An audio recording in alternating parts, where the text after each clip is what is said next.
Why is Plato important? A good question, an easy question. He is important because all those hundreds of years ago, he made major, sometimes fundamental interventions into a large number of fields of philosophy. When one thinks of Plato, one thinks first perhaps of his theory of forms. So this is a nest of ideas which were of critical importance in the development of both metaphysics and epistemology. Or perhaps when one thinks of Plato, one thinks of his repeated emphasis in work after work that he wrote on how people should live, what is the good life, how should they fulfill their potential as human beings.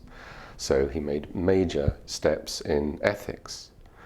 In the ancient world, ethics was very closely allied with political thought. So Plato made some very important, wrote some very important discussions of political science, which have been highly influential over the centuries. And he, in all of his works, he has people arguing, talking, discussing philosophical issues. So we see the beginnings of logic, of the rules of thought, of the rules of proper thought, how to arrive at sensible questions and how to frame sensible answers. For all of these reasons, Plato is important.